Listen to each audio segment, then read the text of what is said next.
Sir, आज Delhi high court में जो दिल्ली यूनिवर्सिटी में डॉक्टर रितु सिंह का प्रोटेस्ट चल रहा था, उसको रुकवाने के लिए दिल्ली यूनिवर्सिटी वाले हाई कोर्ट में आए थे। तो आज क्या कोर्ट में सुनवाई हुई,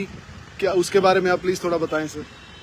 देखिए, दिल्ली यूनिवर्सिटी में जो पिछले अब करीब 180 दिन से पीसफुल प्रोटेस्ट चल रहा है संवैधानिक रूप से और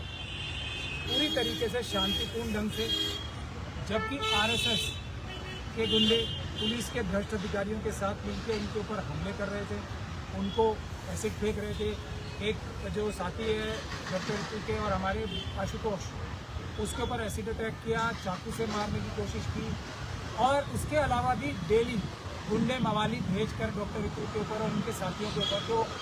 बैठते थे वहाँ पे पीसफुल प्रोटेस्ट के लिए, नौकरी नहीं न्याय मांगने के लिए, न्याय डॉक्टर रितु के लिए नहीं, सभी लोगों के लिए न्याय मांगने के लिए, छात्रों के लिए, यूनिवर्सिटीज़ के टीचर्स के लिए जिनको ज़बरदस्ती गैर कानूनी तरीके से भ्रष्टाचार के जरिए निकाला जा रहा है। तो सभी तरीके के हथकंडे आरएसएस और बीजेपी ने और सारे के सारे अमित शाह साहब ने और बड़े बड़े अधिकारियों ने, पुलिस के जो भ्रष्टाचारी जो आदेश उनको ऊपर से आते थे नागपुर से, मोहन भागवत जी की तरफ से या अमित शाह जी की तरफ से, उसके बावजूद भी इतनी चोटें खाकर भी जब ये आंदोलन नहीं रुका, वो लोग मारते रहते थे और पीसफुल प्रोटेस्टर्स पिटते रहते थे, लेकिन अपनी जगह से हिल नहीं रहते कि हम संविधान बचाएंगे, किसी भी हालत में संविधान और देश बचाएंगे। तो थक हार के उन्होंने एक साजिश और की। ये मेरे ख्याल से प्लान जो बना होगा नागपुर में बना होगा, क्योंकि एक इतनी बड़ी लॉयर को पेश किया आज दिल्ली यूनिवर्सिटी ने, जो बहुत ही बड़ी लॉयर हैं देश की, और पूरी एक टीम दिल्ली यूनिवर्सिटी के जो स्टैंडिंग काउंसिल है और एक बहुत बड़ी टीम लेके आज उन्होंने इस मकसद से हाई कोर्ट में केस डाला था कि पुलिस के जो भ्रष्ट अधिकारी हैं वो ऑलरेडी इतना जुल्म कर रहे हैं, लेकिन शायद वो ये चाहते थे कोर्ट से कि शूट एट साइट का ऑर्डर कोल्ड कर देगा और ड्रोन के जरिए आंसू गैस छोड़ने का जो है ऑर्डर ये हाई कोर्ट कर देगा इनको। इस मकसद से उन्होंने एक केस डाला। तो बड़ी ही खुशी की बात है कि आज यहाँ पे ड्रोन से हमले कराने की साजिश जो दिल्ली यूनिवर्सिटी की भ्रष्ट डॉक्टर हैं, वाइस चांसलर हैं और वाइस जो 3-4 प्रिंसिपल्स हैं, दौलत राम कॉलेज की तो हैं ही, वो तो एक एस्टैब्लिश्ड क्रिमिनल है, उनके खिलाफ चार्जशीट फाइल हुई नहीं है फोर्जरी और फ्रॉड करने की। उसके अलावा हिंदू कॉलेज, उसके अलावा दौलत राम कॉलेज, दौलत राम, हिंदू, करोड़ीमल और ऑफ कोर्स हंसराज कॉलेज के 4 प्रिंसिपल्स ने साजिश करके आरएसएस के हाईएस्ट लेवल से, ये बात मैं इसलिए अंदाजे से कह रहा हूँ क्योंकि इतनी बड़ी वकील आज पेश हुई इसमें जो सीनियर काउंसिल भी हैं, तो उन्होंने सबने बेसिकली ये कहा था कि इनके ऊपर और हमारे पीसफुल प्रोटेस्टर्स थे, डॉक्टर रितु के पीसफुल प्रोटेस्टर्स, तो आज वो ड्रोन से हमला कराने की साजिश नाकाम हो गई डॉक्टर रितु के पीसफुल प्रोटेस्ट पे। आज वो डायरेक्ट रबर बुलेट्स नहीं, पैलेट बुलेट्स नहीं, डायरेक्ट जो लाइव बुलेट्स थी वो चलाने की जो साजिश की थी आरएसएस और अमित शाह साहब ने दिल्ली यूनिवर्सिटी के भ्रष्ट अधिकारियों के साथ मिलकर, वो पूरी तरीके से नाकाम हो गई और कोर्ट ने बहुत अच्छी टिप्पणियां की। असल में वो कह रहे हैं कि असल में कोर्ट ने ये टिप्पणी की पहले कि ये तो डॉक्टर रितु को हमारे पास आना चाहिए था, ये तुम लोग क्यों आ गए हो, इस चीज से तो डॉक्टर रितु अग्रीड है। ये टिप्पणी की सबसे पहले अदालत ने, और उसके जवाब में मैंने कहा कि जनाब ये माय लॉर्ड्स हम कितने केस करें, हमारे रिसोर्सेज बहुत लिमिटेड हैं, और उसके बाद पूरी ताकत लगाई ये सीनियर एडवोकेट ने, तरह तरह की बातें की, पूरा बताया ये ऐसे ऐसे बयान देते हैं,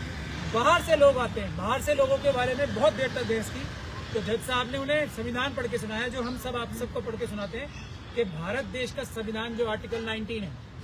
वो ये कहता है कि देश का हर एक कोना हर एक नागरिक के लिए खुला हुआ है, और स्टेट जो है यानी कि गवर्नमेंट जो है, जो नौकर है देश की जनता की, वो ये इंश्योर करेगी कि किसी को भी कहीं भी देश के किसी भी हिस्से में जाने में कोई परेशानी ना हो। ऐसी टिप्पणियां जज साहब ने की। और दूसरी बात, ये किसान आंदोलन के लिए भी बड़ा एक बूस्ट मिलेगा। जज साहब ने कहा कि बाहर से कोई आ रहा है तो उसको आने दो। जज साहब की ओरल ऑब्जर्वेशंस थी आज, जो बहुत ही महत्वपूर्ण है। आज एक बहुत बड़ी कामयाबी का दिन है। तो जितने भी साथी जो लोग आ रहे हैं तो उनको हम ये इंफॉर्मेशन देने के लिए लाइव कर रहे हैं डॉक्टर रितु के ही हैंडल से कि आज कोर्ट में आरएसएस और बीजेपी, अमित शाह साहब, दिल्ली पुलिस के भ्रष्ट अधिकारियों को और वाइस चांसलर, रजिस्ट्रार, प्रॉक्टर और 4 दिल्ली यूनिवर्सिटी के प्रिंसिपल्स को, जिसमें हंसराज, किरोड़ीमल, हिंदू और दौलतराम ऑफ कोर्स, मिरांडा, ये शामिल हैं, उनको मुंह की खानी पड़ी और कोर्ट ने उन्हें एकदम उनकी कोई भी दलील मानी नहीं कि पुलिस को सख्त कार्रवाई करने के ऑर्डर किए गए। Well, I really pay my heartful thank आपके सामने जो शख्सियत खड़ी है एडवोकेट महमूद प्राचार्य, ये इनका बड़प्पन है जो ये दूसरे को सीनियर और बड़ा वकील कहते हैं, और वाकई में ये खुद जो शख्सियत है इनका जितना शुक्रिया अदा करो उतना कम है। और मैं ये इसलिए बताना चाहती हूँ कि सच के साथ खड़े होने वाले की ना हमेशा जीत होती है, और अन्याय के खिलाफ जो कोर्ट में भी उतनी मजबूती से लड़ना और जमीन पे भी उतनी मजबूती से लड़ना, और कभी भी अम्बेडकर साहब का सर नहीं झुकलेगी ना, ये शख्सियत जो है ये इंश्योर करती है। और मैं इसलिए आप सबको ये चीज बताना चाहती हूँ कि आज का जो अंदर का माहौल था, लिटरली वो यही ऑर्डर चाहते थे कि पुलिस को शूट एट साइट के ऑर्डर दे। वो बोलती रहेगी काउंसिल उनकी कि ऑर्डर दे दे, लिख ले। वो ये चाह रहे थे कि पूरी स्ट्रैटेजी थी कि हमारे आने वाले अपकमिंग प्रोटेस्ट में गोली मारने का ऑर्डर दे दें। अभी मतलब कम है, हम एक एसिड फैन के जलाना, गाड़ियों से हमारा पीछा करवाना, फिर हमें बाथरूम तक जाने के लिए रोकना और गंदी जाके सोचो गालियां देनी हमें, और ये कहना कि एफआईआर। तो तुम लोगों ने क्या हम पे एफआईआर नहीं करी है कि हम लोग अपने हक की आवाज भी ना उठाएं? और मैं जितने भी लोग इस मीडियम के माध्यम से देख रहे हैं, ऑलवेज रिमेम्बर कि हाँ ठीक है, अगर वो कर रहे हैं वो उनका तरीका है लड़ने का, लड़ाई लड़ने का, ये हमारा तरीका है संवैधानिक तरीके से लड़ाई लड़ने का। वो एंटी कॉन्स्टिट्यूशनल लड़ाई लड़ते हैं और संविधान को आगे रख के लड़ाई लड़ते हैं। और ये जो आज हुआ है इसमें पुलिस पूरी शामिल थी। ये पुलिस की सूझबूझ से और यूनिवर्सिटी की आपसे मिली उस साजिश से था कि आपको पार्टी बनाते हैं और आपको कोर्ट से ऑर्डर दिलवाते हैं। ये सोचते हैं कि हम बेवकूफ हैं, हमें इनकी चाल समझ नहीं आएगी।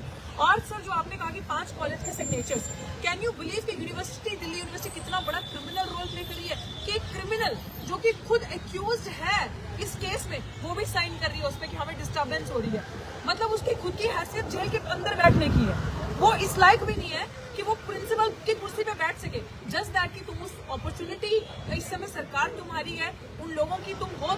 दलाल, तो इसलिए तुम उस कुर्सी पे बैठे हो। और मैं अंत में यही कहूंगी, ये जो इन्होंने पिटीशन दी थी, बिल्कुल भारी संख्या में आओ, और जितने लोगों में ये कहूंगी कि तमाम दिल्ली यूनिवर्सिटी के स्टूडेंट्स हमारे साथ हैं। मौखिक सपोर्ट तो है ही है, रिटन सपोर्ट भी है, हम भी अपनी तैयारी करके चलते हैं, और तमाम टीचर्स हमारे साथ हैं, और भारी से भारी संख्या में मेरे साथी जो बाबा साहब को प्यार करते हैं, जो अन्याय के खिलाफ लड़ते हैं, इनके पर्चे, डंडे, आंसू गैस से बिल्कुल नहीं हमें डरना। और आज कोर्ट में ऑर्डर हमारे सपोर्ट में आ चुका है, लेकिन हमें शांतिपूर्ण तरीके से बार पाल साहब जैसे कहते हैं कि पीसफुल प्रोटेस्ट, कि अगर पीस भंग भी करना हो तो बाबा साहब कर लेते, तो बाबा साहब उससे ऊपर तो हम है नहीं। पीसफुल तरीके से हमें आना है, और 26 तारीख को मैं आपका इंतजार करूंगी। हर कोई कोने, हर जगह दुखी अपनी लड़ाई लड़ रहे हैं, फार्मर्स अपनी लड़ाई लड़ रहे हैं, वो भी हमारी लड़ाई है ईवीएम के खिलाफ। और ये 2 मुहिमें जो हम लेके चल रहे हैं, इसमें आपको सपोर्ट करना, और 26 तारीख को 11 बजे बढ़ चढ़कर दिल्ली विश्वविद्यालय पहुंचे, और हम इस लड़ाई को जीतेंगे अन्याय के खिलाफ, और इन्हें बताएंगे आउटसाइडर आप है क्या। ये 25 तारीख के ईवीएम के प्रोटेस्ट के लिए भी दिल्ली पुलिस को एक तरीके से कोर्ट की वार्निंग है कि कानून ना तोड़ें, पुलिस भी कानून ना तोड़े। किसी भी प्रोटेस्ट में पीसफुल प्रोटेस्ट करना, जज साहब ने आज ये ओरल टिप्पणियां की हैं, संवैधानिक हक है। ना ईवीएम के बारे में, ना किसानों के बारे में, ना डॉक्टर रितु के प्रोटेस्ट में कुछ भी कानून अपने हाथ में ना ले, ऐसी बहुत सारी ओरल टिप्पणियां आज जज साहब ने हाईकोर्ट में की।